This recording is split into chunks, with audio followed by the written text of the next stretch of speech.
नमस्कार दोस्तों, monthly current affairs की इस सीरीज में एक बार पुनः आप सभी का स्वागत है। मुझे मालूम है कि करंट अफेयर्स की इस सीरीज का प्रत्येक वीडियोज का आप सभी को भरपूर इंतजार रहता है।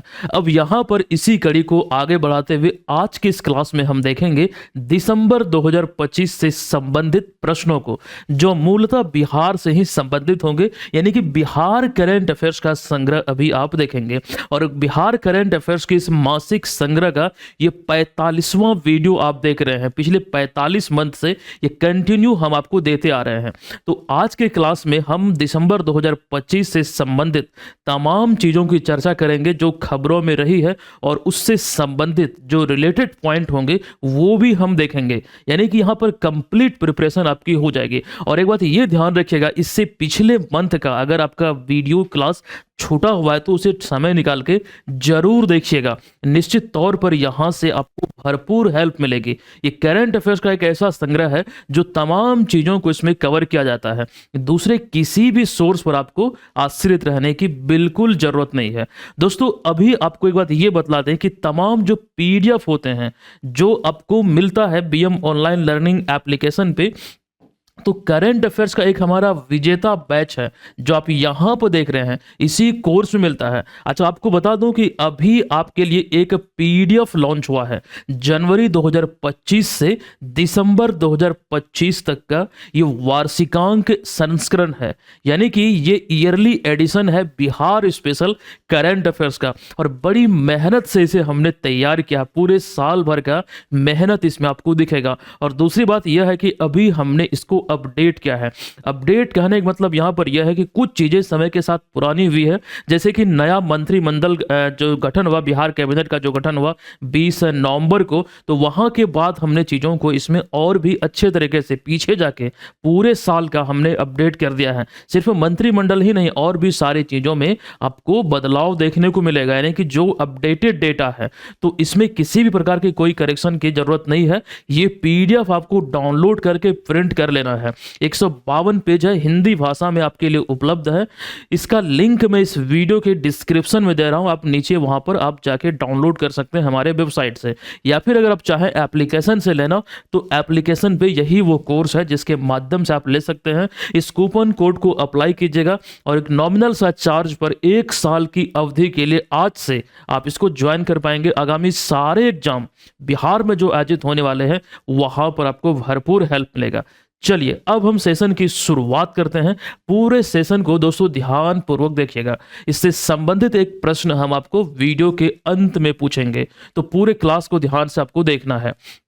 देखिए, प्रश्न की निम्नलिखित कथनों पर विचार करें। पहला कथन आपको देखने को मिलता है कि प्रधानमंत्री राष्ट्रीय बाल पुरस्कार 2025 से बिहार से 2 बच्चों को सम्मानित किया गया है। तो ये कथन सही है, 2 बच्चों को सम्मानित किया गया। अच्छा, आगे भी है, वैभव सूर्यवंशी और कमलेश कुमार, बिल्कुल ये कथन बिल्कुल सत्य है। दूसरा कथन है कि वैभव सूर्यवंशी को खेल श्रेणी में यह पुरस्कार मिला, ये सत्य है। जबकि कमलेश कुमार की बात करें तो मरणोपरांत उन्हें वीरता के लिए यानी कि वीरता श्रेणी में सम्मानित किया गया, ये भी सत्य है। दरअसल यहाँ पर देखिए लिखा भी गया कि क्योंकि उन्होंने भ्रष्टाचार और दुर्घटना के बीच एक बच्चे की जान बचाने का प्रयास किया था, उन्होंने अपने बड़े भाई को बचाया था। तो यहां पर आपको ध्यान रखना है, मतलब बचाने की क्रम में उनका निधन हो गया। अभी आपको ध्यान रखना, महज 11 साल इनकी उम्र थी और वीरता श्रेणी में इन्हें पुरस्कार मिला है। तो तीनों कथन सत्य है। देख लीजिए, सभी कथन सही है, विकल्प नंबर डी में है। तो यही इस प्रश्न का राइट आंसर होगा। दोस्तों, 69वीं बीपीएससी एग्जाम में यहां से प्रश्न पूछा जा चुका है। हम वो चीजें आपको दिखलाएंगे, लेकिन उससे पहले अभी हम इसके एक्सप्लेनेशन को देख लेते हैं।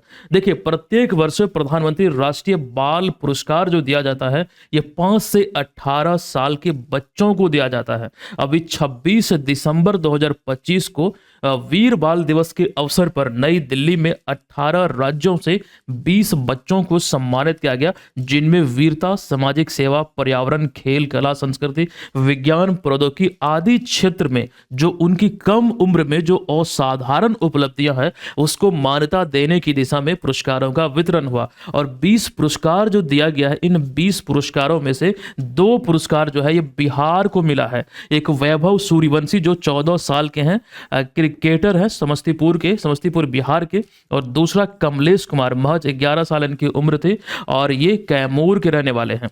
अब देखिए, वैभव सूर्यवंशी को खेल श्रेणी में, जबकि कमलेश कुमार को वीरता श्रेणी में पुरस्कार मिला है। अच्छा, कमलेश कुमार को लेकर यह जानकारी अभी हम आपको दे रहे थे कि उन्होंने अपने बड़े भाई की जान बचाने की दिशा में अपना प्राण को न्यौछावर कर दिया, तो ये चीज ध्यान रखिएगा।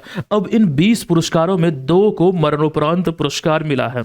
अब एक तो नाम है तमिलनाडु का व्योमा प्रिया और एक है कमलेश कुमार जो बिहार के कैमूर के हैं। वो चीजें यहां पर लिखी गई है। व्योमा प्रिया का जो उम्र की बात करेंगे हम 6 वर्ष, तो 20 में से 2 बच्चों को मरणोपरांत पुरस्कार मिला है। अच्छा, तस्वीर में आप देख रहे हैं वैभव सूर्यवंशी को। ये तमाम बातों को ध्यान रखिए। वैभव सूर्यवंशी से 1-2 प्रश्न और अभी आपको देखने को मिलेगा आज वाले इस वीडियो में।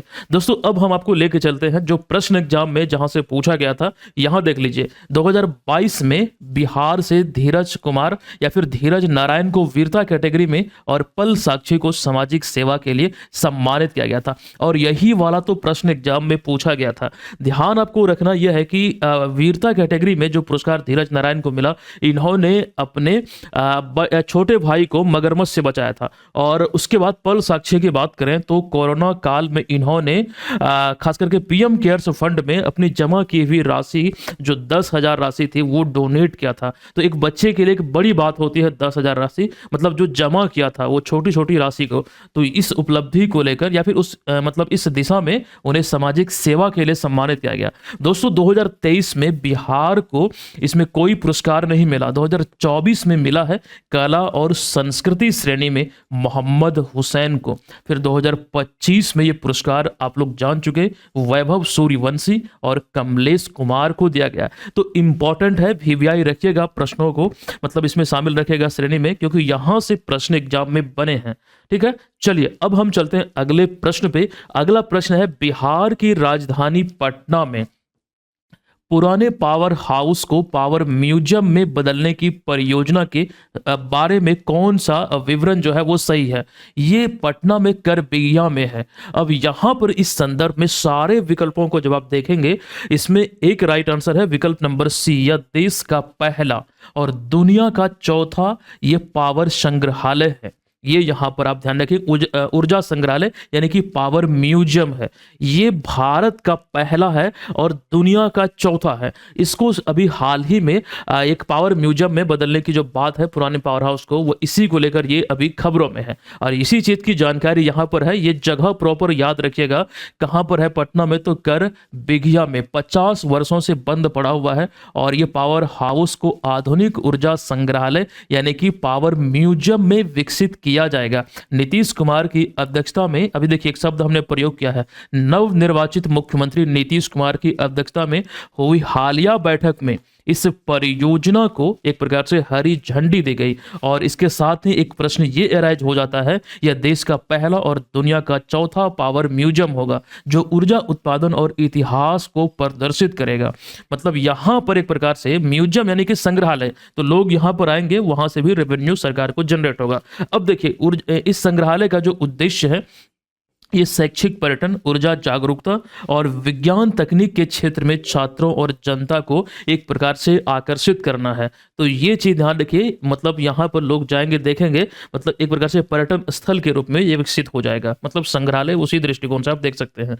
अभी देखिएगा, नवनिर्वाचित मुख्यमंत्री की हमने बात किया है, तो नीतीश कुमार अभी हाल ही में 20 नवंबर को बिहार में 10वीं बार बतौर मुख्यमंत्री के रूप में शपथ लिए हैं। वो चीजें यहां पर हमने लिखा है। अच्छा, अब सवाल यह है कि पहली बार कब बिहार के मुख्यमंत्री बने थे? तो कई जगहों पर आपको 2005 दिखेगा। वास्तव में 2000 ईस्वी में पहली बार 7 दिनों के लिए मुख्यमंत्री बने थे। आप यहां पर देख सकते हैं, पहला शपथ ग्रहण समारोह 2000 ईस्वी में था। उसके बाद अंतिम नहीं, मतलब अभी जो आप बोल सकते हैं ये 2025 में है। तो 10 बार मुख्यमंत्री पद पद की शपथ ले चुके हैं, ये बात ध्यान रखिएगा। अभी कुछ दिन पहले जो 79वां स्वतंत्रता दिवस मनाया गया, हमने आपको ये जानकारी दिया था कि सबसे अधिक बार झंडा फहराने का जो रिकॉर्ड है बतौर मुख्यमंत्री गांधी मैदान में 19 बार का रिकॉर्ड नीतीश कुमार के नाम है। इससे पहले 14 बार का जो रिकॉर्ड था वो श्री कृष्ण सिंह के नाम था, बिहार के पहले मुख्यमंत्री। इन चीजों को ध्यान रखिए। अभी जो बात हम कर रहे हैं इसको लेकर 10वीं बार मुख्यमंत्री बने हैं, तो ऐसे में कुछ जानकारी चुनाव को लेकर देख लीजिए। अभी आपको यह ध्यान रखना कि 18वीं विधानसभा का चुनाव बिहार में 2 चरणों में आयोजित हुआ था, 6 नवंबर और 11 नवंबर। 14 नवंबर को परिणाम आया। उसके बाद आपको ध्यान रखना है कि 14 नवंबर को परिणाम आने के बाद 20 नवंबर को गांधी मैदान पटना में यहां पर शपथ ग्रहण समारोह आयोजित हुआ था। 10वीं बार नीतीश कुमार बिहार के मुख्यमंत्री बने और नई सरकार में 26 मंत्री शामिल हैं। अब यहां पर एक बात यह ध्यान रखिएगा, नीतीश कुमार को काउंट करेंगे तो 27 होगा। इसमें अगर हम दलवार देखें तो बीजेपी से 14 और उसके बाद बीजेपी से ही दोनों खास करके उप मुख्यमंत्री भी हैं। जदयू से 8 हैं, एलजेपी-आर यानी कि लोक जनशक्ति पार्टी रामविलास से 2, ये चिराग पासवान वाली पार्टी, और फिर हम सेकुलर जो जीतन राम मांझी वाली है उससे 1 और आरएलपी से भी 1। अब महिला और मुस्लिम दृष्टिकोण से देखेंगे तो महिला 3 मंत्री हैं, लेसी सिंह, रमा निषाद और श्रेयसी सिंह। लेसी सिंह खाद्य उपभोक्ता मंत्री, श्रेयसी सिंह अभी हाल ही में बिहार की नई खेल मंत्री बनी है। अभी मंत्रिमंडल को लेकर भी जानकारी देंगे। और मुस्लिम मंत्री में आप ये ध्यान रखेंगे चैनपुर सीट से मोहम्मद जमा खान। तो ये चीजें इंपॉर्टेंट है, इसलिए ध्यान आपको रखना है। और जिन 7 दिनों को लेकर अभी मतलब हमने जानकारी दिया कि 2080 में पहली बार मुख्यमंत्री रहे थे 7 दिनों के लिए, तो वो चीजें देखिए हमने यहाँ पे लिख भी दिया है, तो इसे याद रखिएगा। पहली अवसर था, पहला बार था जब बिहार के मुख्यमंत्री बने थे। एक अपडेट यह है कि बिहार विधानसभा के जो अध्यक्ष हैं इस समय, स्पीकर है, ये बीजेपी के प्रेम कुमार हैं। वो चीजें यहां पर हमने अच्छे से मेंशन कर दिया है, इनको ध्यान में रखिएगा। आगे बढ़िए, यहां पर देख लीजिए नया कैबिनेट जो है, बिहार कैबिनेट, नया मंत्रिमंडल आप बोल लीजिए, पूरी की पूरी कंप्लीट जानकारी है, इसको आप देख लीजिए। इसी से संबंधित एक प्रश्न आपको हम इस वीडियो के अंत में पूछेंगे और वो इंपॉर्टेंट ही होगा। ऐसा नहीं कि कोई ऐसा विभाग से हम पूछ दें जो इंपॉर्टेंट नहीं है। तो इसको देख लीजिए, यहां पर 1 से लेकर 10 तक है, आप लोग चाहे तो स्क्रीनशॉट ले सकते हैं। उसके बाद 11 से 20 तक है और फिर आगे बढ़िए 20 से लेकर यहां पर आपको 27 तक देखने को मिलेगा। देखिए इसमें नीतीश कुमार को काउंट करते हुए तो 27 मंत्री आपको दिखेंगे। ये चीजों को ध्यान में आपको रखना है। इसको लेकर एक वीडियो के माध्यम से भी चीजें हमने आपको बतलाया है। तो मंत्रिमंडल पूरा का पूरा आपको याद रखना है। कम से कम 10 के आसपास जो इंपॉर्टेंट विभाग हैं उसको जरूर ध्यान में रखिएगा, बहुत जरूरी है। चलिए अगला प्रश्न पे आइए। तीसरा प्रश्न है कि बिहार सरकार ने विकास के अगले चरण की दिशा में कौन सी योजना 2025 से 30 के लिए मंजूरी दी है, जो कि राज्य को देश में सर्वाधिक विकसित राज्यों की श्रेणी में लाने का एक प्रकार से रोड मैप तैयार करती है। तो दोस्तों यहां पर जब आप विकल्पों को ध्यान से देखते हैं तो राइट जो आंसर होगा यह है 7 निश्चय योजना 3.0, यानी कि इसका तीसरा फेज। 7 निश्चय योजना बिहार सरकार की एक महत्वाकांक्षी योजना है। इसकी शुरुआत नीतीश कुमार द्वारा 2015 में किया गया था। तो इसका फेज 1 15 से 20 चला, फेज 2 20 से 25 और अभी 25 से 30 को लेकर इसके तीसरे चरण को लेकर अभी मंजूरी दिया गया है। अब यहां पर वही चीजों को देख रहे हैं कि 7 निश्चय 3 के जरिए बिहार को देश के सर्वाधिक विकसित राज्यों की श्रेणी में शामिल करने का एक प्रकार से रोड मैप तैयार किया गया है। अब ये जानकारी जो हम आपको यहां पर दे रहे हैं, इसमें आपको ध्यान रखना है जो 7 लक्ष्य निहित हैं, जैसे 7 निश्चय 3 की ही हम बात करें, इसमें जो निर्धारित लक्ष्य हैं, 7 लक्ष्य आपको एग्जाम में प्रश्न का मतलब रूप में देखने को मिल सकता है। आपसे सवाल इस प्रकार से पूछा जाएगा कि दिए गए विकल्पों में से कौन सा 7 निश्चय 3 का भाग नहीं है या फिर है। इस तरह से सवाल बनेंगे आपके एग्जाम में। तो देखिएगा, पहला लक्ष्य है दोगुना रोजगार, दोगुनी आय। दूसरा है समृद्ध उद्योग, सशक्त बिहार। कृषि में प्रगति, प्रदेश की समृद्धि, उन्नत शिक्षा, उज्जवल भविष्य, सुलभ स्वास्थ्य, सुरक्षित जीवन, मजबूत आधार, आधुनिक विस्तार, सबका सम्मान, जीवन आसान। तो ये रहा बात यहां पर 7 निश्चय 3 के बारे में। दोस्तों केवल इतना ही याद रखने से आपका काम नहीं चलेगा। अब यहां पर आप ये भी जान लीजिए कि इससे पहले इसका फेज 1 यानी कि पार्ट 1 और पार्ट 2 को लेकर हमने जानकारी दिया था। अब यहाँ से तो कई प्रश्न ऐसे पूछे जा चुके हैं, लेकिन एक प्रश्न इंपॉर्टेंट है वो हम आपको यहाँ पर बतला रहे हैं।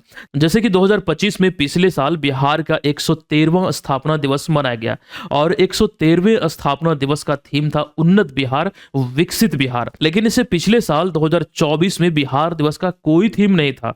जो 112वां बिहार दिवस था उससे पहले आपको ये ध्यान रखना है, जो 2023 में 111वां बिहार दिवस मनाया गया था उसका थीम जो था युवा शक्ति बिहार की प्रगति, यहीं से लिया गया था। ये एक लक्ष्य के रूप में इसमें शामिल था। ये चीजें एग्जाम में आपको मदद करेंगे, तो याद रखने का प्रयास आप सभी बातों को कीजिएगा। अच्छा, बिहार को लेकर जो जानकारी हम आपको अभी दे रहे हैं, तो भारत वाले मैप में आप ये बिहार की स्थिति को देख रहे हैं।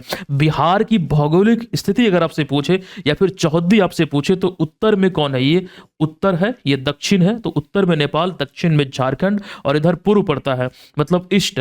पूर्व में पश्चिम बंगाल और पश्चिम यानी कि वेस्ट में यहाँ पर उत्तर प्रदेश आपको देखने को मिलेगा। उत्तर में नेपाल, दक्षिण में झारखंड, पूर्व में पश्चिम बंगाल और पश्चिम में उत्तर प्रदेश। ये बिहार की चौहद्दी है। 94,163 वर्ग किलोमीटर बिहार का क्षेत्रफल है।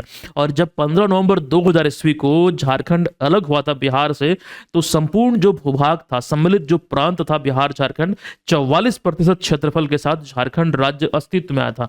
ये तमाम चीजों को ध्यान रखिए। और 22 मार्च 1912 को भारत के 12वें राज्य के रूप में बिहार अस्तित्व में आया था, बंगाल प्रेसिडेंसी से अलग होकर।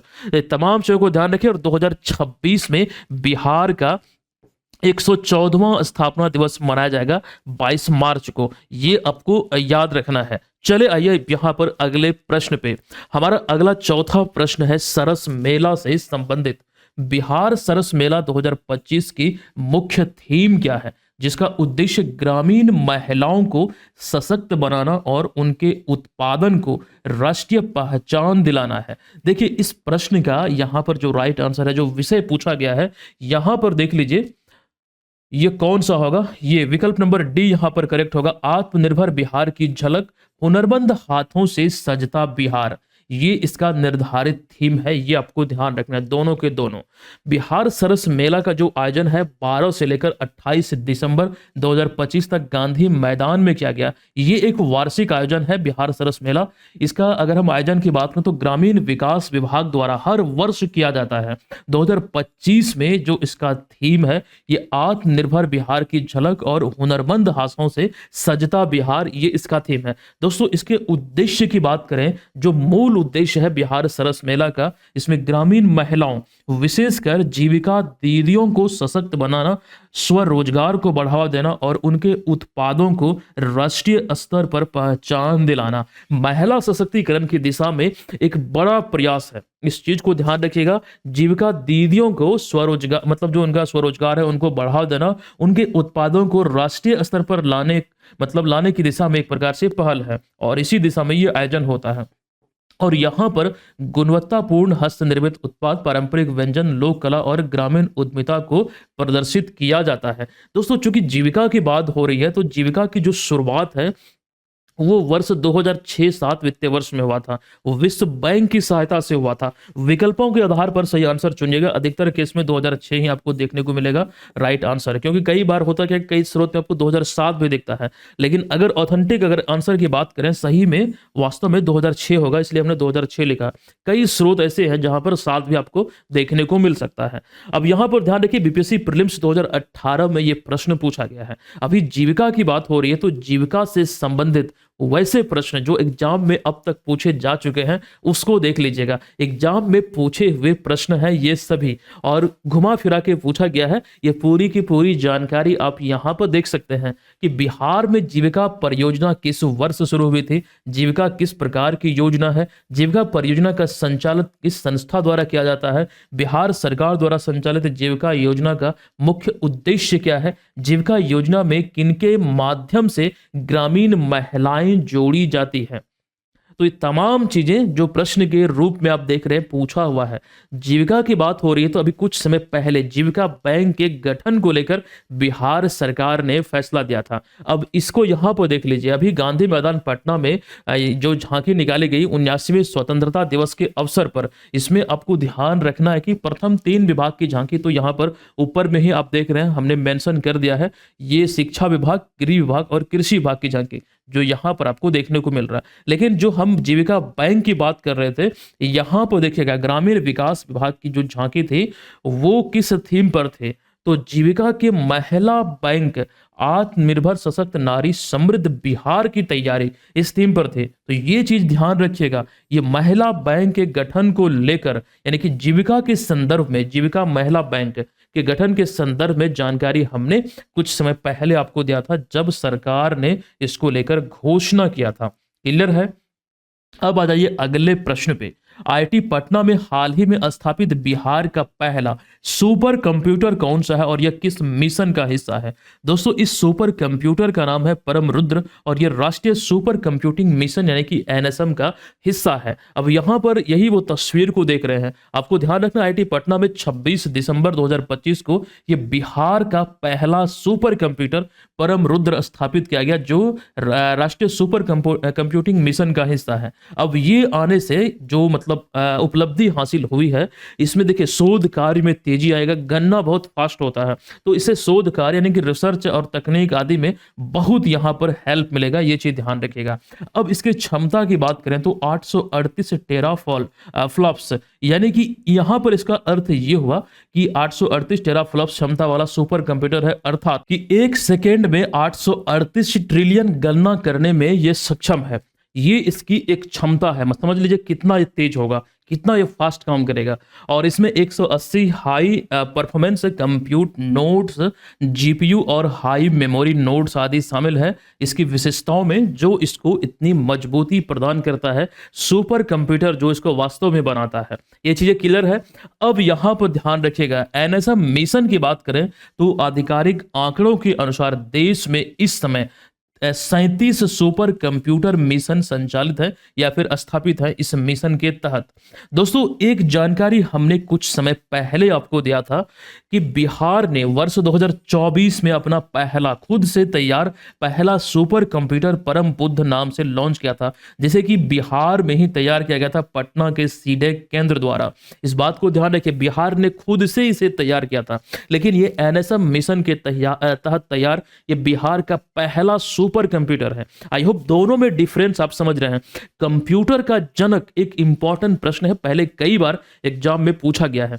तो ब्रिटिश गणितज्ञ चार्ल्स बेबेज को, देखिए यहां पर हमने लिखा भी है कि ब्रिटेन के गणितज्ञ चार्ल्स बेबेज को कंप्यूटर का जनक, फादर ऑफ कंप्यूटर के रूप में जाना जाता है। क्लियर है? इतनी बातों को ध्यान रखिएगा। अगला प्रश्न है कि 2028 में आयोजित होने वाले पहले नेशनल यूथ गेम्स की जो मेजबानी है यह किस राज्य को सौंपी गई है? इसका राइट आंसर है, यह मेजबानी बिहार को सौंपी गई है। यह पहली बार होगा जब भारत में इसका आयोजन होगा और इसकी मेजबानी किसे मिला है? तो बिहार को मिला है। दोस्तों, यहां पर देख लीजिए 2028 में यह आयोजित होगा नेशनल यूथ गेम्स, जिसकी मेजबानी बिहार को मिला है और इसको लेकर तमाम जानकारी आप यहां पर देख सकते हैं। अभी फिलहाल जो एक प्रकार से सहमति प्रदान की गई है भारतीय ओलंपिक संघ की जो मौजूदा अध्यक्षा है पीटी उषा, इनके द्वारा, जिसके बाद ये चीजें खबरों में आई है। तो फिलहाल इतनी ही जानकारी यहां पर ध्यान रखिए, आने वाले दिनों में कुछ अपडेट आएंगे तो वो चीजें हम आपको जरूर बतलाएंगे। लेकिन चूंकि यहां पर खेल की बात हो रही है तो वर्तमान में जो बिहार की खेल मंत्री हैं वो कौन है? श्रेयसी सिंह है। इनसे पहले थे सुरेंद्र मेहता। दोस्तों, श्रेयसी सिंह को लेकर हमने कई बार ये जानकारी दिया है। अभी हाल ही में जो 33वां ग्रीष्मकालीन ओलंपिक पेरिस में हुआ था, वहां पर ये भाग ले थे, भारतीय दल में शामिल थे।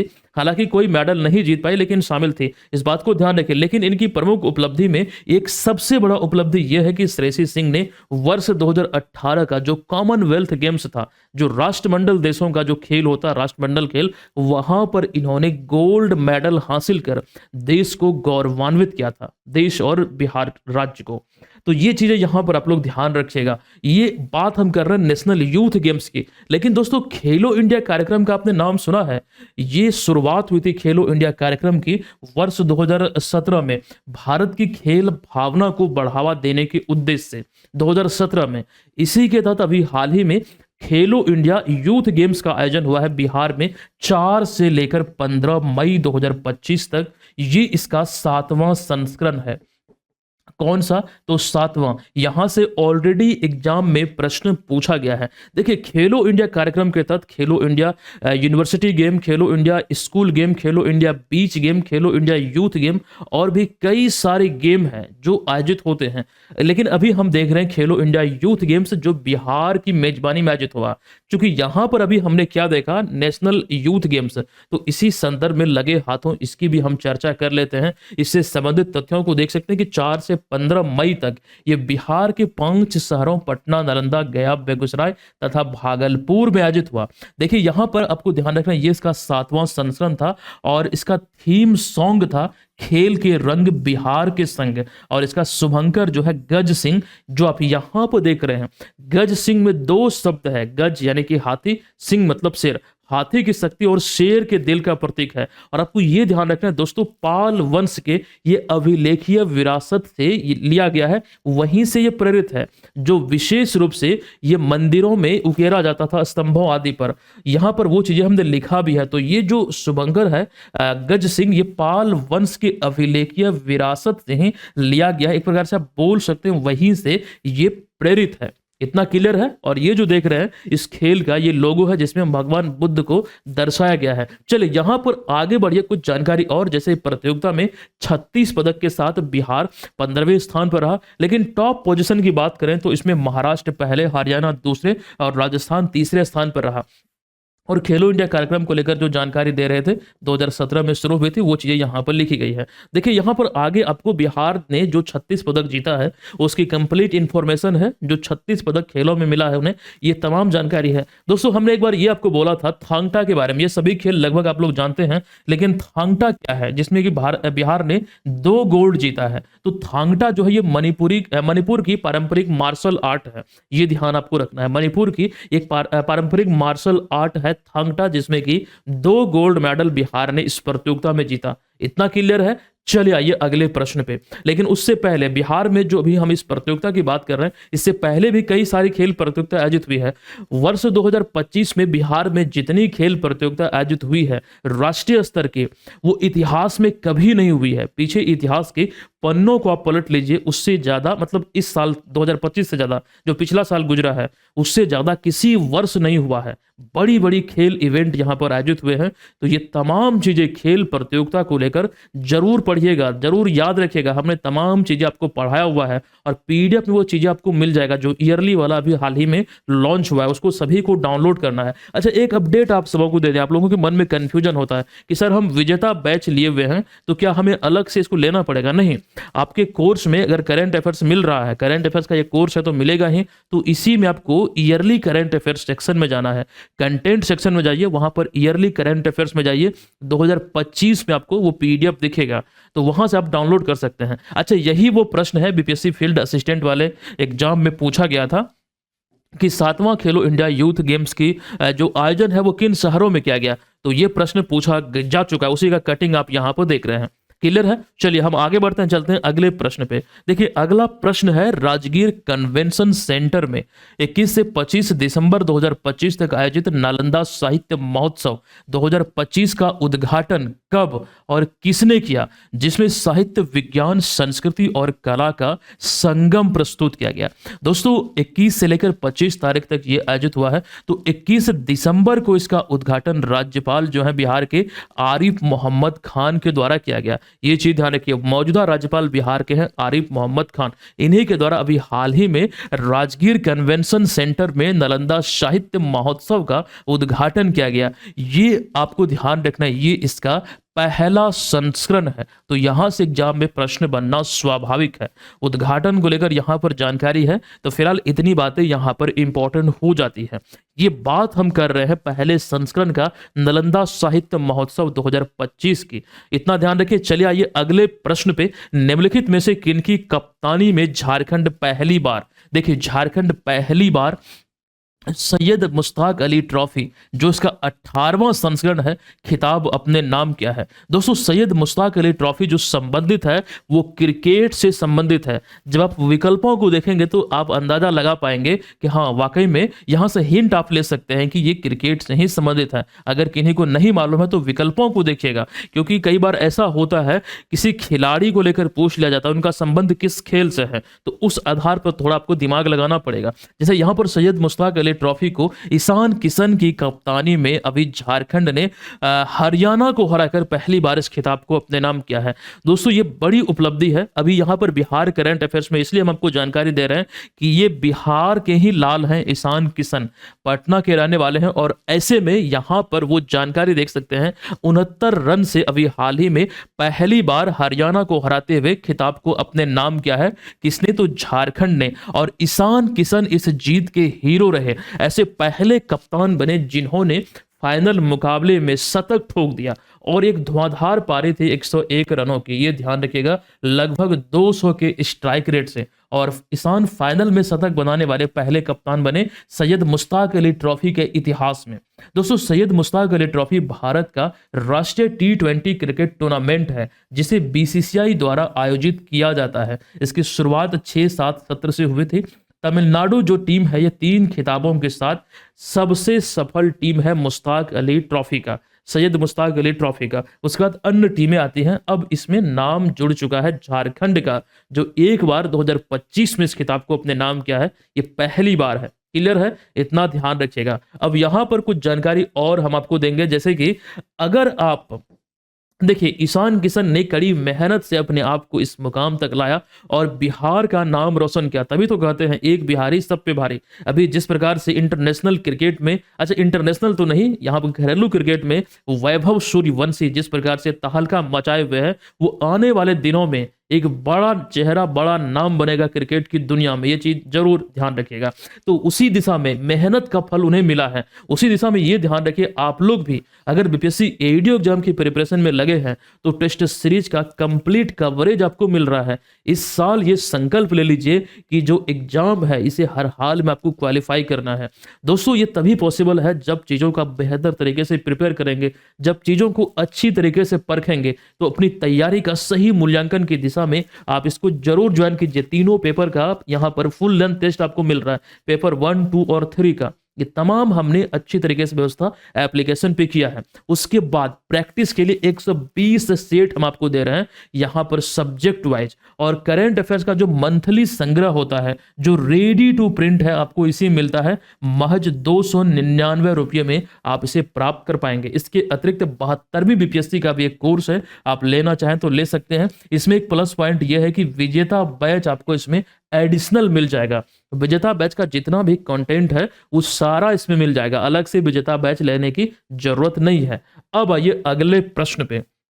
देखिए बेंगलुरु स्थित ऑक्सफोर्ड कॉलेज के सभागार में आयोजित बिहार एट 2047 विजन कॉन्क्लेव, ये इसका सीजन 3 है, किस अभियान के अंतर्गत आयोजित किया गया? ये आपको ध्यान रखना विकसित बिहार के अनुरूप है। अब यहां पर इस अभियान का नाम है लेट्स इंस्पायर बिहार। इस अभियान के तहत अभी हाल ही में इसका 3रा सीजन आयोजित हुआ है। कहां पर? तो आप ये ध्यान रखिए बेंगलुरु में ऑक्सफोर्ड कॉलेज के सभागार में। आपको ध्यान रखना ये अभियान का नाम है, मुख्य अतिथि बिहार के उद्योग मंत्री डॉक्टर दिलीप कुमार जायसवाल यहां पर शामिल थे। अभी मैंने क्या आपको बोला, बिहार में नई मंत्रिमंडल का गठन हुआ है और उनमें जो मंत्री बनाए गए हैं वो काफी इंपॉर्टेंट है। जैसे उद्योग मंत्री की यहां पर देखिए हमने अभी चर्चा किया, तो मंत्रिमंडल के गठन से पहले मतलब नए वाले, उससे पहले नीतीश मिश्रा बिहार के उद्योग मंत्री थे, लेकिन अब कौन है? तो अभी है डॉक्टर दिलीप कुमार जायसवाल। ये चीजें ध्यान रखिएगा। अब यहाँ पर अगला है कि कार्यक्रम का केंद्रीय लक्ष्य विकसित बिहार एट 2047 की रूपरेखा तैयार करना। मतलब 2047 तक जो बिहार को विकसित करने का लक्ष्य है, इसको तैयार करना, और जो भारत की आजादी का 100 वर्ष पूरा होने का लक्ष्य से भी एक प्रकार से जुड़ा हुआ है। तो कहीं ना कहीं जो भारत सरकार ने 2047 का लक्ष्य लिया है, वो बिहार सरकार भी उसी अनुरूप चल रहा है। जिस प्रकार से केंद्रीय लक्ष्यों में भारत सरकार का नेट जीरो का लक्ष्य है 2070, बिहार सरकार ने भी उसके अनुरूप कर दिया है। तो ये चीजें आपको रिलेट करना है। यहाँ से ऑलरेडी एग्जाम में, अभी शायद 1 साल पहले ही एग्जाम में ये प्रश्न पूछा गया है। अभी देखिए, बात हम मंत्रिमंडल को लेकर कर रहे थे, अभी हम जानकारी आपको विस्तार में दे चुके हैं कि किन्हें कौन सा विभाग सौंपा गया है। वीडियो के स्टार्टिंग में ही, हम लास्ट में भी आपको ये बतलाएंगे। तो फिलहाल ये चीजों को आप लोगों को ध्यान रखना है। आईपीएल को लेकर प्रश्न है। आईपीएल का 19वां संस्करण 2026 में इस वर्ष आयोजित होना है। एक सेकंड, यहाँ पर ये ध्यान आपको रखना है कि नीलामी कहाँ 2026 में जो 19वां संस्करण का जो नीलामी है, ये कहाँ हुई, और बताएं कि बिहार के कितने खिलाड़ी आईपीएल 2026 का हिस्सा होंगे। तो अभी आपको ध्यान रखना है, इस समय ये जो खास करके नीलामी हुआ अबू धाबी यूएई यानी कि संयुक्त अरब अमीरात, यूनाइटेड अरब इमिरेट्स में आयोजित हुआ, जहां पर जो खिलाड़ियों का नीलामी हुआ है। तो इस आधार पर आप देखेंगे पूरी की पूरी आईपीएल को लेकर के, तो 8 खिलाड़ी इस संस्करण में होंगे, 19वें संस्करण में। और उनके नाम को आप यहाँ पर देख सकते हैं, जैसे कि मोहम्मद इजहार और साकिब हुसैन, ईशान किशन, मुकेश कुमार, वैभव सूर्यवंशी, आकाशदीप, सार्थक रंजन और अनुकूल रॉय। ये सारे मतलब टीमों को लेकर जानकारी है। आईपीएल की जो टीमें हैं, इसमें 8 टीम का नाम आपको देखने को मिल रहा है। देखिए, अभी 1-2 पॉइंट आपको ये ध्यान रखना है कि आईपीएल में जो 2026 का आईपीएल से संबंधित पॉइंट है कि सबसे अधिक महंगा खिलाड़ी जो है ये कैमरन ग्रीन है, जो एक ऑलराउंडर है ऑस्ट्रेलिया के। इस सीजन में सबसे महंगे रह के केकेआर ने उन्हें खरीदा है, और जो बोली है मतलब 2 करोड़ से, मतलब समझिए कि 12 गुना, मतलब बेस प्राइस था 2 करोड़, 12 गुना अधिक राशि देकर इसे केकेआर ने खरीदा है 25.20 करोड़ में। हालांकि ये आपको विदेशी खिलाड़ियों में सबसे महंगे खिलाड़ी बन चुके हैं। क्रिकेट के आईपीएल के इतिहास में विदेशी खिलाड़ियों में सबसे महंगे खिलाड़ी हैं। हालांकि आईपीएल के इतिहास का सबसे महंगा खिलाड़ी कौन है, चाहे देसी हो चाहे विदेशी हो, तो वो है ऋषभ पंत। उन्हें एलएसजी ने खरीदा था 27 करोड़ में पिछले साल। तो ये चीज आपको यहां पर ध्यान रखना है। अब आइए अगले प्रश्न पे हम चलते हैं, लेकिन उससे पहले आईपीएल का 18वां संस्करण और विराट कोहली का जर्सी नंबर 18 शायद एकमात्र ही संयोग था जो हमें देखने को मिलता है कि आईपीएल के इतिहास में ये पहली बार है जब मेंस प्रीमियर लीग यानी कि आईपीएल का जो खिताब है वो आरसीबी अर्थात रॉयल चैलेंजर्स बेंगलुरु ने अपना खिताब जीता। हालांकि एक फ्रेंचाइजी के रूप में आईपीएल ने अपना पहला खिताब, एक फ्रेंचाइजी की हम बात कर रहे हैं, आईपीएल की नहीं, आरसीबी की बात कर रहे हैं। तो आरसीबी एक फ्रेंचाइजी के रूप में 2024 में अपना पहला खिताब जीते थे। डब्ल्यूपीएल में लड़कियों ने यह काम करके दिखलाया था, ये चीज ध्यान रखिएगा। और ये है पुरुष वर्ग वाला, आईपीएल है पुरुष, डब्ल्यूपीएल है विमेंस प्रीमियर लीग यानी कि महिलाओं का। तो कंप्लीट इंफॉर्मेशन ये है कि पंजाब किंग्स जो श्रेयस अय्यर कप्तान थे वो हरा करके आरसीबी चैंपियन बनी थी पहली बार रजत पाटीदार की कप्तानी में।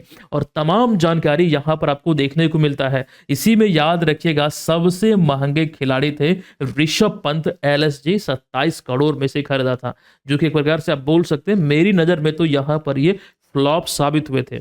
ये राशि के अकॉर्डिंग इन्होंने कोई काम नहीं किया। चलिए फिलहाल वो हमारा टॉपिक नहीं है, लेकिन फिर भी ये जरूर ध्यान रखिए आईपीएल के इतिहास के सबसे महंगे खिलाड़ी ऋषभ पंत हैं।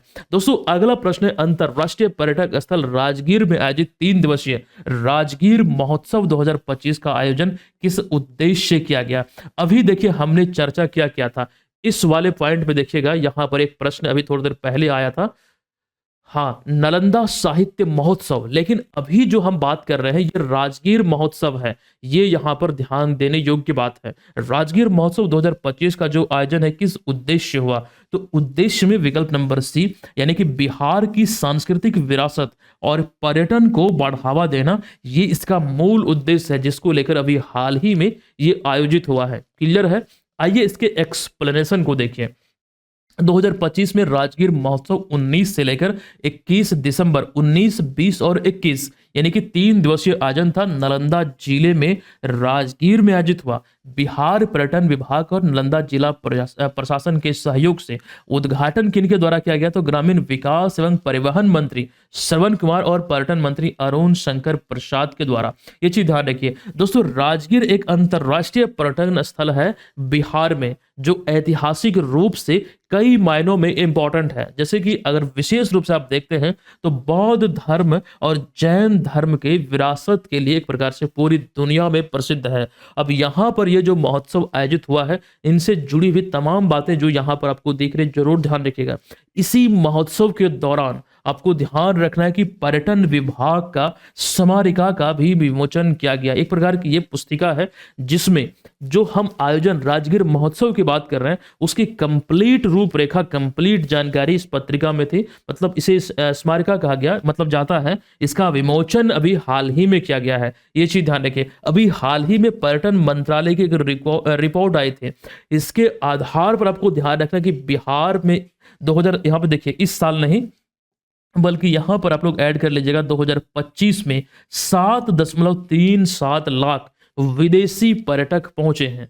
तो ये एक बड़ी उपलब्धि है, खास करके विदेशी सैलानियों के प्रमुख स्थलों को लेकर हम बिहार में देखें जहां पर लगातार ये संख्या बढ़ती नजर आ रही है। राजगीर हो गया, बोधगया हो गया, वैशाली हो गया, ये सभी प्रमुख स्थल है जहां पर विदेशी सैलानी आते हैं, विदेशी पर्यटक आते हैं। तो ये चीजें ध्यान रखिए। अभी नालंदा साहित्य महोत्सव को लेकर जो जानकारी हम आपको दे रहे थे, इसका ये पहला ही संस्करण है, तो ये चीजें अभी आपने जरूर देख लिया। अगला प्रश्न है कि दिसंबर 2025 में बिहार के सरकारी स्कूलों में आयोजित अभिभावक शिक्षक संगोष्ठी निम्न में से किस थीम पर आधारित थी, जो अभी हाल ही में आयोजित हुआ था? तो हर एक बच्चा श्रेष्ठ बच्चा, ये इस थीम पर आधारित था। ये थीम यानी कि विषय दोस्तों यहां से याद रखिएगा, और ये काफी इंपॉर्टेंट है। बिहार के स्कूलों में कुछ भी होता है ये बहुत इंपॉर्टेंट होता है। दिसंबर 2025 एक्चुअली 24 दिसंबर को आयोजित हुआ, थीम है हर एक बच्चा श्रेष्ठ बच्चा। इसके उद्देश्य में देखिए यहाँ पर सीखने की गति को लेकर, या फिर शैक्षणिक प्रगति को लेकर, या फिर उनके पोषण स्वास्थ्य आदि को लेकर, और फिर विद्यालय और परिवार के बीच निरंतर संवाद आदि को लेकर इसमें इसके विशेषताओं का वर्णन हमने किया है, जो इसमें वास्तव में निहित है, जो सरकार ने गाइडलाइन जारी की है। तो आप लोग चाहें तो इसको पढ़ सकते हैं, एक शॉर्ट में जानकारी यहां पर हमने आपको दिया है। तो ये आपको ध्यान रखना, अभिभावक शिक्षक संगोष्ठी कार्यक्रम के तहत ये दिसंबर 2025 में आयोजित हुआ। इसका थीम क्या था? तो हर एक बच्चा श्रेष्ठ बच्चा। दोस्तों थोड़ा सा पीछे चलिए, दिसंबर 2023 आपको एक जानकारी हमने आपको दिया था। अगर आप दिसंबर 2023 के मंथली पीडीएफ को भी देखेंगे तो वहां पर यह जानकारी आपको मिलेगा, जो आपको हमने उस समय अवेलेबल कराया था। अब यहां पर ध्यान देने वाली बात यह है कि हमने आपको जानकारी दिया था मिशन दक्ष के बारे में। मिशन दक्ष वो मिशन है जो कमजोर विद्यार्थी हैं 3 से 8 कक्षा तक के, उनको स्पेशल 45 मिनट की कक्षा देकर प्रत्येक मतलब टीम में 5-5 मतलब एक शिक्षक के पास 5 विद्यार्थी, मतलब जो पढ़ने लिखने और गणित में कमजोर हैं, वैसे खास करके विद्यार्थियों को एक प्रकार से अलग से स्पेशल क्लास दिया जाना मतलब सरकार का उद्देश्य था, ताकि उन्हें मतलब दक्ष बनाया जा सके इस दिशा में। इसीलिए इसका नाम पड़ा था मिशन दक्ष। और ये आपको ध्यान रखना है कि बीपीएससी एग्जाम में ऑलरेडी पूछा जा चुका है, ये हमने अच्छी तरीके से आपको उसमें भी पढ़ाया था। क्लियर है? आइए अगले प्रश्न पे। अच्छा, ये तो कोर्स को लेकर जानकारी है। अगला प्रश्न है कि निम्नलिखित कथनों पर विचार कीजिए। देखिए अभी ये खबरों में रहा है, पूर्व मध्य रेल के डीडीयू मंडल के अंतर्गत जो गया जंक्शन है, इस पर यहाँ पर रेलवे सुरक्षा बल यानी कि आरपीएफ ने ऑपरेशन विलेप के तहत दून एक्सप्रेस से 48 जीवित कछुओं को बरामद किया है। आपको ध्यान रखना है, जो रिपोर्ट इस समय मतलब ये खबरों में आने के बाद जब ये पकड़े गए थे तो ये कहा गया था, कई जगह हमने देखा कि ये 48 कछुओं की जो कीमत थी वो 24 लाख रुपए के आसपास थे। अब यहाँ पर ये ऑपरेशन को लेकर मुझे जानकारी देना था, इसलिए यहाँ पर प्रश्न को हमने शामिल किया। और दूसरा रीजन यहाँ पर दूसरे कथन में है कि कछुआ वन्यजीव संरक्षण अधिनियम 1972 के अंतर्गत संरक्षित जीव है और इसका अवैध परिवहन जो है वो दंडनीय अपराध है। तो ये भी कहीं ना कहीं मुझे जानकारी स्वरूप आपको बतलाना था, क्योंकि ये बिहार से संबंधित एक बड़ी घटना में आप देख सकते हैं। तो ऐसे में इसका जो राइट आंसर है, दोनों कथन सही है। देख लीजिए, कथन 1 और 2 यहाँ पर सही है। वो जो ट्रेन के डब्बे में एक बोरे में बंद मिला था, प्रशासन ने उसे पकड़ा है और ये ऑपरेशन विलेप के तहत और 1972 जो कछवा वन्य जीव संरक्षण अधिनियम है, इसके तहत ये एक संरक्षित जीव है। तो पहले इसका नाम कुछ और हुआ करता था, वो चीजें आगे आप यहाँ पर देखेंगे। जो 5 रेल मंडल इसके अंतर्गत शामिल हैं, जैसे कि पूर्व मध्य रेलवे की बात हम यहाँ पर कर रहे थे। देखिए यहाँ पर पूर्व मध्य रेलवे की बात कर रहे थे, इसके अंतर्गत 5 रेल मंडल शामिल है, जिसमें कि डीडीयू, जैसे कि पहले मुगलसराय कहा जाता था, वो चीज यहाँ पर लिखा गया है। तो दोस्तों भारत में जो रेलवे को विभक्त किया गया 19 रेलवे जोनों में से, और ये ईस्ट सेंट्रल रेलवे जिसका मुख्यालय हाजीपुर बिहार में है, यहाँ से ऑलरेडी कई बार एग्जाम में प्रश्न पूछे गए हैं। हमने कुछ दिनों पहले ये संभावना व्यक्त किया था कि अगर थोड़ा सा इसमें चेंज किया जाए तो बहुत बार इसका बहुत लोग आंसर गलत करेंगे, क्योंकि यहां पर अगर हाजीपुर की मतलब बात करें, हाजीपुर में इसका मुख्यालय, लेकिन प्रश्न में यह पूछा जाए कि बिहार के किस जिले में है, तो वैसी स्थिति में हाजीपुर इसका राइट आंसर कदापि नहीं होगा, क्योंकि हाजीपुर तो बिहार में कोई जिला है ही नहीं, वैशाली जिला है। तो वो चीजें यहां पर आप देख सकते हैं। 8 सितंबर 1996 को यह अस्तित्व में आया था, हाजीपुर बिहार में इसका मुख्यालय है, और इसके अंतर्गत 5 रेल मंडल शामिल हैं, जो कि आपको ध्यान रखना है, सोनपुर, समस्तीपुर, दानापुर, मुगलसराय और धनबाद। देखिए यहां पर मैं पुनः इस बात को दोहरा रहा हूं, अगर इसमें जिला पूछा जाए तो ये नोट कीजिएगा, जो इसका मुख्यालय है किस जिले में है, तो बिहार के वैशाली में है। इतना क्लियर है। अब यहां पर अभी हाल ही के दिनों में जो रेलवे स्टेशन के नाम बदले गए हैं, जो इंपॉर्टेंट है, वो सूची आप देख रहे हैं। आप लोग चाहे तो इसका स्क्रीनशॉट ले सकते हैं, ये इंपॉर्टेंट है, एग्जाम में ये आपको पूछा जा सकता है। क्लियर है। हम आइए अगले प्रश्न पे आते हैं। कौन बिहार व भारत मौसम विज्ञान विभाग की पहली महिला बनी है जिन्होंने 45वें भारतीय वैज्ञानिक अंटार्कटिका अभियान के शीतकालीन मिशन में शामिल है? मतलब कौन शामिल है? तो देखिएगा, इनका नाम है आरती गुप्ता, और इनके बारे में आपको बता दें, जो वैज्ञानिक यहाँ पर शोध कार्य करते हैं, तो उस मिशन में जो 45वां भारतीय वैज्ञानिक अंटार्कटिका अभियान है, इस मिशन में जो शीतकालीन मिशन है उसमें यह शामिल है। और इसके साथ ही वह बिहार व भारत मौसम विज्ञान विभाग की पहली ऐसी महिला बन गई जो इस शीतकालीन मिशन का हिस्सा है। बिहार व भारत की पहली महिला बनने का इन्हें एक प्रकार से उपलब्धि हासिल हो गया। अब एक चीज ध्यान रखिए, इस मिशन का उद्देश्य मौसमीय अवलोकन करना और जलवायु परिवर्तन पर अध्ययन करना है। और जो बात हम आरती गुप्ता को लेकर कर रहे हैं, तो वे बिहार शरीफ की रहने वाली है। वर्तमान में ये पटना में मौसम विज्ञान केंद्र में कार्यरत है। इन चीजों को ध्यान आप लोग रखिएगा। देखिए यहाँ पर अंटार्कटिका में जो शोध आदि कार्य वैज्ञानिकों द्वारा किया जाता है, लगभग इस समय 30 देश हैं जो वहां पर शोध कार्य कर रहे हैं, क्योंकि वहां पर तापमान जो होता है हमेशा आपको नेगेटिव में दिखेगा, तो वहां पर रह पाना बड़ा टफ भी होता है। वहां पर लोग रहते नहीं हैं, बल्कि वहां पर शोध कार्यों को लेकर जाते हैं। वो चीजें यहां पर आप देख रहे हैं, हमने चर्चा किया है। आरती गुप्ता को तस्वीर में आप यहां पर देख रहे हैं। चलिए, विजय हजारे ट्रॉफी 2025-26 में बिहार ने ऐतिहासिक प्रदर्शन करते हुए कितना रन बनाया, जो इस टूर्नामेंट का सर्वश्रेष्ठ स्कोर या फिर सर्वोच्च स्कोर है? विजय हजारे ट्रॉफी में अभी हाल ही में बिहार ने अरुणाचल प्रदेश के खिलाफ एक विशाल स्कोर बनाया, 574 रनों का। 3 खिलाड़ियों ने यहां पर शतक बनाया, और यहां पर सबसे बड़ा नाम जो उभरा है वो वैभव सूर्यवंशी का 190 रनों की एक एकदम विशाल पारी इन्होंने खेला। और वो तमाम चीजें आप यहां पर देख रहे हैं। अरुणाचल प्रदेश के खिलाफ ये स्कोर बना है। यह टूर्नामेंट में पहली बार है जब किसी टीम ने 550 रन से अधिक बनाया है। दोस्तों, इससे पहले आपको ये जानकारी हम दे दें, देखिए यहां पर तमिलनाडु ही एक ऐसी टीम है जो 500 रन का आंकड़ा पार की थी, 506 रन बनाया था, वो भी अरुणाचल प्रदेश के ही खिलाफ। ये चीज ध्यान रखिए। अब यहां पर देखिए, इस टूर्नामेंट में जो हम बात कर रहे हैं इस खेल की, तो 14 वर्षीय वैभव सूर्यवंशी जो समस्तीपुर बिहार के हैं, 84 गेंद पे यहां पर आपको देखने को मिलता है 190 रन का स्कोर, लगभग 200 के स्ट्राइक रेट से बनाया था। और लिस्ट ए क्रिकेट का सबसे बड़ा स्कोर तमिलनाडु के नाम था अब तक, लेकिन अब ये बिहार के नाम हो गया है। देखिए, तमिलनाडु ने 2022 में ये मतलब बनाया था अरुणाचल प्रदेश के खिलाफ 2 विकेट पर 506 रन, तो एक बड़ा स्कोर था। ये चीज ध्यान रखिए। अब सैयद मुश्ताक अली ट्रॉफी के बाद विजय हजारे ट्रॉफी भी भारतीय कंट्रोल बोर्ड द्वारा ही आयोजित होता है, एक वार्षिक घरेलू क्रिकेट के रूप में। लिस्ट ए क्रिकेट है, 50 ओवर का एक खेल होता है। इसे आपको ध्यान रखना है कि महान भारतीय क्रिकेटर विजय हजारे के नाम पर रखा गया है। हालांकि इस ट्रॉफी का नाम पहले रणजी वनडे ट्रॉफी हुआ करता था। अब एक चीज ये ध्यान रखिएगा, सबसे सफल टीम है कर्नाटक, और उसके बाद सबसे पहले तमिलनाडु का नाम याद रखिएगा, क्योंकि सबसे पहले 5 बार जो खिताब है वो तमिलनाडु ने ही अपने नाम किया है। कर्नाटक ऐसी दूसरी टीम बनी है जो विजय हजारे ट्रॉफी 5वीं बार जीता है। मतलब यहां पर 24-25 वाला जो संस्करण था 23वां विजय हजारे ट्रॉफी, तो ये कर्नाटक ने ही अपने नाम किया है। ये वाला जो है ये 24वां संस्करण है विजय हजारे ट्रॉफी का। तो ये चीज ध्यान रखें जो अभी चल रही है, इसमें एक बड़ा कारनामा किया, यहां पर वो तमाम चीजों को देख रहे हैं।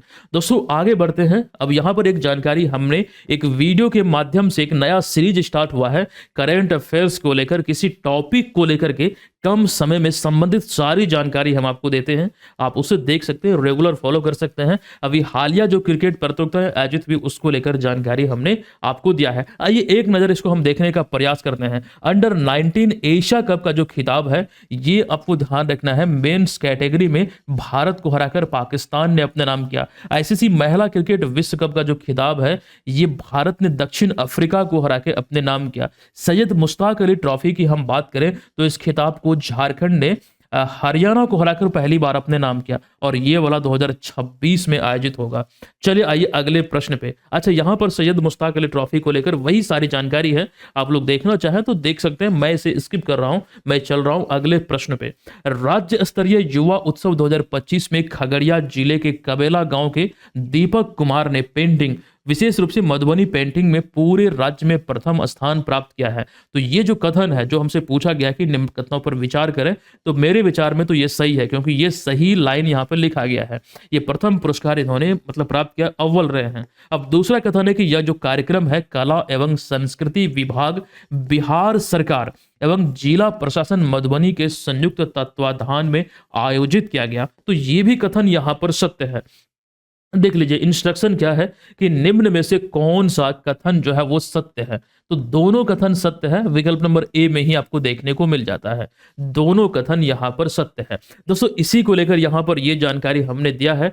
मधुबनी पेंटिंग की चूंकि हम बात कर रहे थे, मधुबनी पेंटिंग को ये बिहार के मिथिला क्षेत्र से बेसिकली संबंधित है। इसे मिथिला चित्रकला भी कहा जाता है, जो कि मिथिला क्षेत्र की एक प्रसिद्ध लोक कला है, जो विशेष रूप से धार्मिक, जिनमें कि देवी देवता और महाकाव्य जैसे कि महाकाव्य, रामायण और महाभारत, साथ साथ प्राकृतिक यानी कि प्रकृति, पेड़ पौधे, जानवर, सूर्य, चंद्रमा, और सामाजिक रूप से देखें तो विवाह, त्योहार आदि के दृश्यों को दर्शाया जाता है। ये मधुबनी पेंटिंग का उदाहरण देख सकते हैं। इसकी कुछ विशेषताओं को लेकर हम बात करें तो इसमें प्राकृतिक रंगों का प्रयोग होता है, आर्टिफिशियल रंग नहीं होता है। जो पूरा कैनवास होता है वो एकदम से भरा होता है। जो पैटर्न होता है पेंटिंग का वो एकदम जटिल होता है, ये चीज ध्यान रखिएगा। और सबसे बड़ी बात मधुबनी पेंटिंग को पहचानने का यह है कि आंख जो है वो समान रूप से बड़ा बनाया जाता है। और एक चीज ये ध्यान आपको रखना है कि आंख जो होता है वो मछली के आकार का होता है। और मधुबनी पेंटिंग को जो बेसिकली बिहार से संबंधित है, 2007 में जीआई टैग मिला था, और वो तमाम जानकारी यहां पर आप देख सकते हैं। पूरी की पूरी इंफॉर्मेशन यहां पर आपको देखने को मिलेगा। एक जानकारी और, मधुबनी पेंटिंग की कई प्रमुख शैलियां हैं, जिनमें कि भरनी, कचनी, गोदना, ये और तांत्रिक, ये सारी शैलियां हैं जिसमें मधुबनी पेंटिंग बनाया जाता है। ये आप देख सकते हैं कितनी सुंदर सी तस्वीर है। और एक इंपॉर्टेंट जानकारी ये भी है कि मधुबनी पेंटिंग जो समय के साथ फल फूल रही है, जो इसको एक प्रकार से संरक्षण प्राप्त हुआ है, विशेष रूप से इसका जो एक प्रकार से श्रेय जाता है, जो क्रेडिट जाता है, वो केवल और केवल महिलाओं को जाता है। महिलाएं ही मतलब इसको आगे बढ़ाई है, और ये पीढ़ी दर पीढ़ी यहां तक पहुंची है। ये चीज आपको ध्यान रखना है। अब यहां पर देखिए जो बात हम कर रहे थे मधुबनी पेंटिंग की, तो 2007 में से जीआई टैग मिला था। 2007 में सिक्की ग्रास को भी, और खटवा यानी कि अल्पिक जो कढ़ाई कार्य होता है उसको भी। इसके अतिरिक्त कंप्लीट वो जानकारी है बिहार के वैसे उत्पादों की जिसे जीआई टैग मिला है। दोस्तों अभी हाल ही में ध्यान आपको रखना है, फरवरी 2025 में गया जिले के पत्थर कट्टी जो मूर्ति कला है, जो स्टोन आर्ट है, जो लगभग 300 वर्ष पुरानी मानी जाती है, इसे जीआई टैग मिला है। ये चीज ध्यान यहाँ रखिएगा। इससे पहले 2023 में पश्चिमी चंपारण के चनपटिया को मरचा चावल के लिए जीआई टैग मिला था। अगले प्रश्न पे आइए। निम्नलिखित कथनों पर विचार आपको करना है कि भारतेंदु सांडिल्य को बिहार बॉक्सिंग एसोसिएशन के उपाध्यक्ष पद पर निर्वाचित किया गया है। बिल्कुल सत्य है। विजय कुमार सिंह वर्तमान में भारतीय नहीं बल्कि बिहार बॉक्सिंग एसोसिएशन के अध्यक्ष हैं। चूंकि ये नियुक्ति हुई है तो यहाँ पर 3 पॉइंट हमने दिया है, ये सत्य है। एसोसिएशन के सचिव है राजीव कुमार सिंह, और अगर एसोसिएशन के महासचिव की बात करें तो अभिषेक कुमार यादव हैं। ये तीनों के तीनों सत्य है, ये इस वजह से खबरों में है। और कुछ पॉइंट हमने यहाँ पर आपको आपके बीच रखा, सभी कथन यहाँ पर सत्य है। और बिहार बॉक्सिंग एसोसिएशन का ये लोगो है, ये चीज ध्यान रखिएगा। इस प्रश्न में इतनी ही जानकारी है। अगले प्रश्न पे चले आइए। 18वां प्रश्न है कि 10 से 19 दिसंबर 2025 को कहां आयोजित 45वीं एनटीपीसी सीनियर राष्ट्रीय तीरंदाजी चैंपियनशिप 2025 में तीरंदाजी में रिकर्व राउंड जो प्रतियोगिता होता है, इसमें अंशिका कुमारी जो बिहार के मुंगेर की है, शानदार प्रदर्शन करते हुए व्यक्तिगत स्पर्धा में रजत पदक और मिक्स्ड स्पर्धा में भोजपुर के समर्थ कुमार के साथ मिलकर कांस्य पदक जीतकर बिहार को गौरवान्वित किया है। देखिए, ये खिताब को लेकर हम क्या आपको थोड़ी देर पहले बोले थे कि बिहार से संबंधित खेल और खिलाड़ियों को मिले सम्मान पदक को लेकर जानकारी याद रखिएगा। बिहार में कई खेल इवेंट आयोजित हुए, वो तो इंपॉर्टेंट है ही, लेकिन संबंधित जो सम्मान है, संबंधित जो अवार्ड है, वो ध्यान रखिए। अभी 45वीं एनटीपीसी सीनियर राष्ट्रीय तीरंदाजी चैंपियनशिप 2025 जो आयोजित हुआ था हैदराबाद में, आपको ये जानकारी याद रखना है, इंपॉर्टेंट है। अंशिका कुमारी ने यहां पर रजत पदक जीता और मिक्स्ड स्पर्धा में समर्थ कुमार के साथ मिलकर, जो भोजपुर के हैं, इनके साथ मिलकर यहां पर कांस्य पदक। कई बार ये होता है कि आपसे पूछा जाएगा कि अंशिका कुमारी कहां की रहने वाली है, तो उस स्थिति में आपको जिला याद रखना पड़ेगा, मुंगेर की। अभी तो हमने आपको बताया ना, मुंगेर की। अगला प्रश्न है कि पटना म्यूजियम लोधीपुर में मातृभाषा हिंदी संगठन द्वारा हालिया आयोजित मगध महोत्सव में किन्हें मगध गौरव सम्मान 2025 के तहत युवा साहित्यकार यानी कि सर्वश्रेष्ठ युवा लेखक के सम्मान से सम्मानित किया गया? तो इनका नाम याद रखिएगा, इनका नाम है आदर्श भारद्वाज, जिन्हें अभी हाल ही में मगध गौरव सम्मान में ये सम्मान दिया गया युवा साहित्यकार का। अब ये कंप्लीट जानकारी आप यहाँ पर देख रहे हैं डिटेल में, आदर्श भारद्वाज को लेकर यहाँ पर जानकारी है। हालांकि इतना ही नहीं, और भी नाम इस सम्मान में आपको देखने को मिलेगा, कई लोगों को सम्मानित किया गया, लेकिन जो इंपॉर्टेंट है, जहां से प्रश्न बन सकते हैं, वो ये सारा है, आप लोग याद रखिएगा।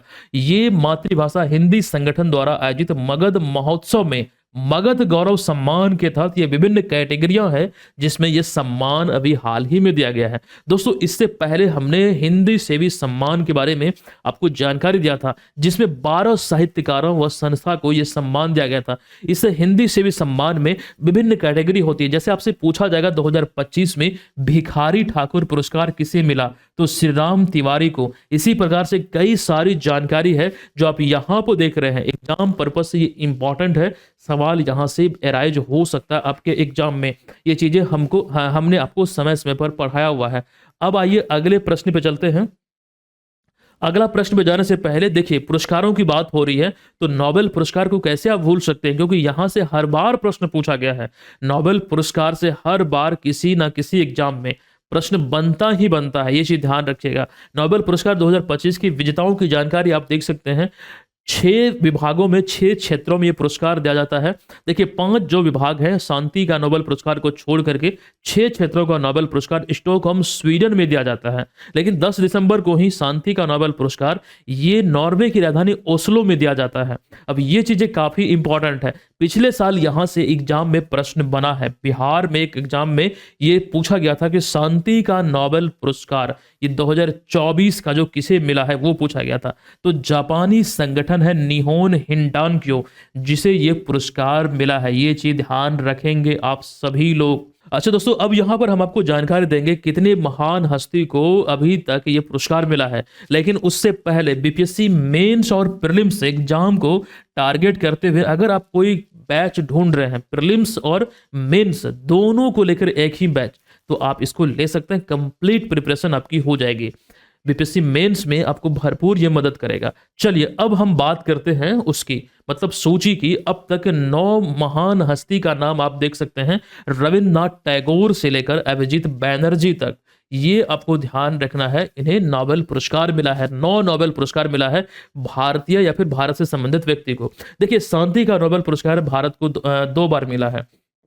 एक बार 1979 में और एक बार 2014 में, और ये 2014 वाला एग्जाम में ऑलरेडी पूछा जा चुका है। आप सभी को मालूम होगा पूछा गया है। और ये अमर्त्य सेन वाला भी इकोनॉमिक्स में जो मिला है, ये वाला भी एग्जाम में पूछा गया है। मतलब मेरी जानकारी ये दोनों को लेकर है, हो सकता है और पूछा गया होगा। ये वाला भी पूछा गया है, ये वाला भी, जो कि गीतांजलि के लिए मिला है। तो ये काफी इंपॉर्टेंट होते हैं, चीजों को ध्यान रखिएगा। चलिए अब यहां पर हम चलते हैं आगे।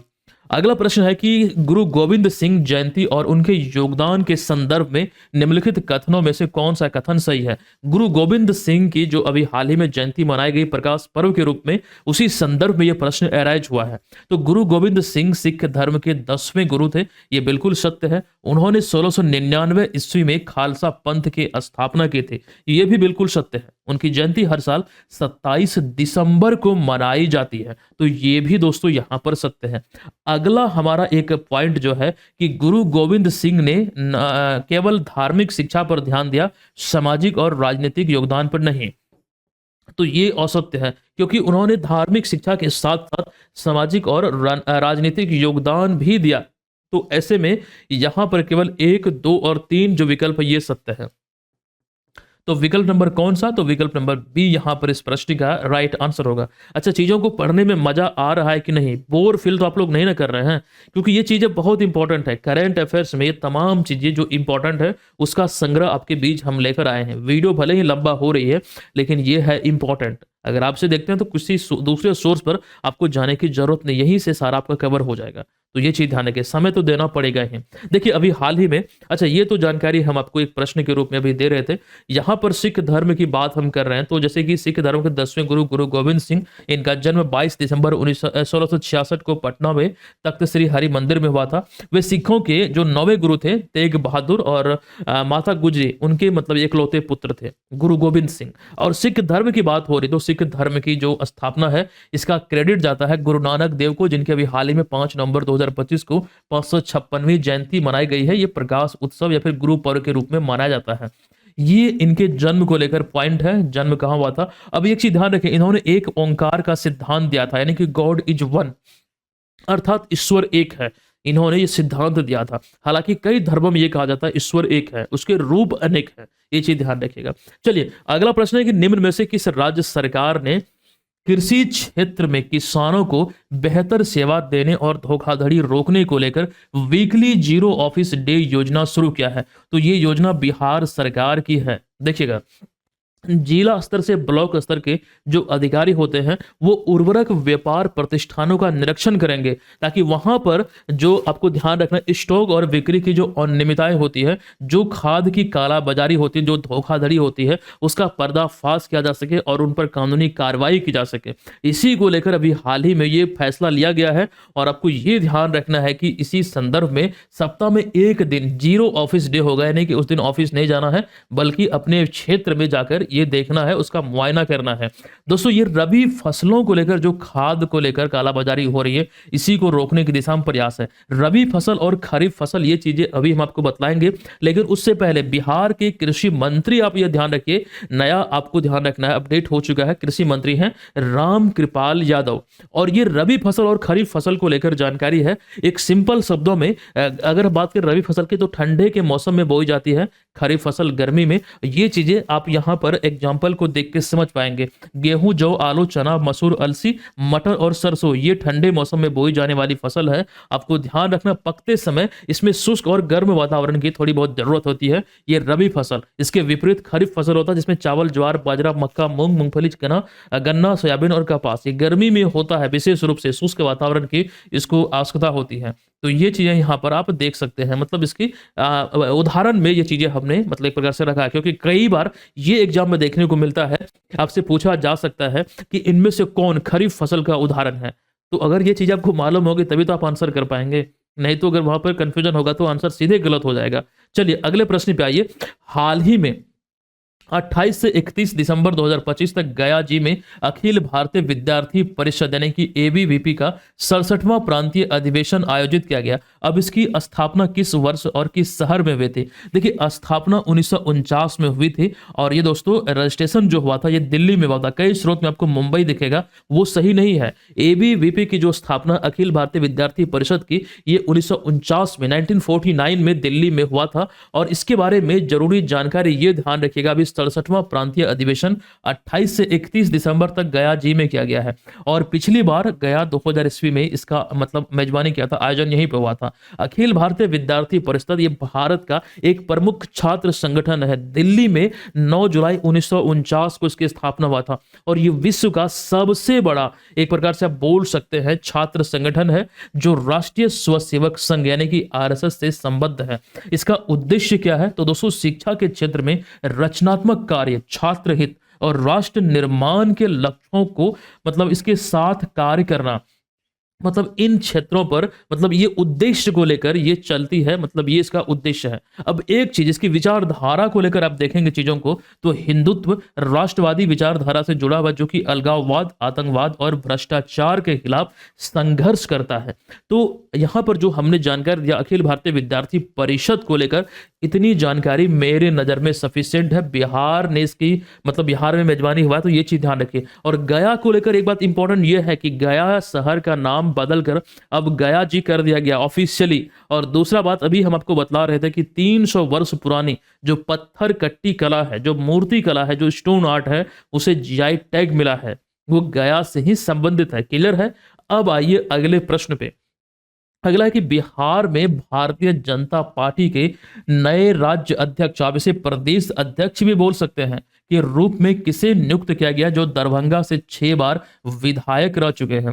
देखिए, इसका राइट आंसर यहां पर क्या होगा? संजय श्रावगी होगा। विकल्प नंबर डी इस प्रश्न का करेक्ट आंसर है। उन्होंने किनका स्थान लिया, यानी कि इनसे पहले कौन थे? दिलीप जायसवाल थे, उनके बाद बने हैं संजय श्रावगी। अब यहां पर हम आपको ये बतलाने जा रहे हैं कि भारत में जो 2 प्रमुख राजनीतिक दल हैं वो हैं भाजपा और कांग्रेस, यानी कि भारतीय राष्ट्रीय कांग्रेस, यानी कि यहां पर हम बात करें इंडियन नेशनल कांग्रेस की।